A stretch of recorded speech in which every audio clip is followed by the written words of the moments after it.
If you are a service provider who is still a very small business, I want you to avoid this one marketing advice that experts have given before. I think I might have even given that advice in the past years, but now I know better because I have a master's degree in digital marketing analytics. I deal with data and marketing numbers literally every single day. And now that I know better, I want to correct this so that you can do better. What marketing advice is that? You see that generic marketing advice that we once gave where we said to get people to work with you, you need to have a low ticket offer, a mid ticket offer, and a high ticket offer. That is not for everybody. Let me explain. Hold on. When you start out growing an audience, right, you primarily will think that selling cheap things will make them trust you to buy the big and more expensive things.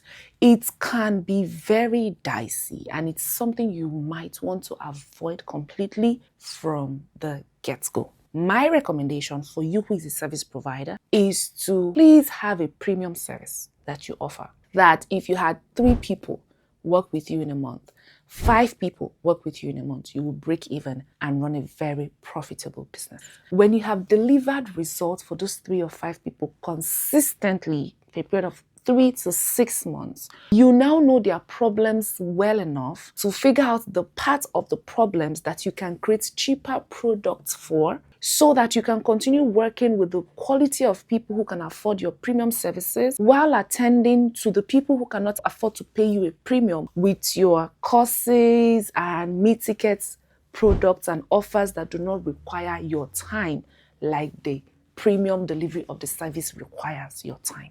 Do you understand what I'm saying? Because this idea of telling every single person to go create a low-ticket product, a mid-ticket product, and a high-ticket product has small business owners scattering their efforts in so many places and not getting anything in return. Instead, have a freebie that brings people into your funnel so you don't have a lead problem. And you have a form that qualifies the leads that come into your funnel. And inside of that form, you are now going to be able to filter for the 1% of the 1% who can afford your product or your services. Do you understand what I'm saying here? But if you have 100,000 followers, if you have 50,000 followers, or 1 million followers, you can then go ahead and create a low ticket product. Because if you create a product for $30, for example, and 50,000 people buy $30 products in a month, that's a lot of money. Even if 10,000 people buy that, that's a lot of money, right? But you need to have built an audience to the point where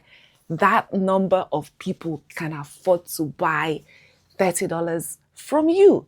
But if you don't have that, you're a small business, you're still on 5K followers, 1K followers, 100 followers, you have no business, I promise you, testing out low ticket offers just to see. No.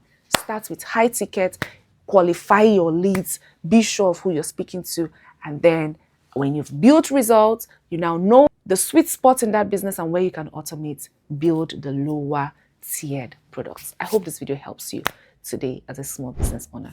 See you in the next one.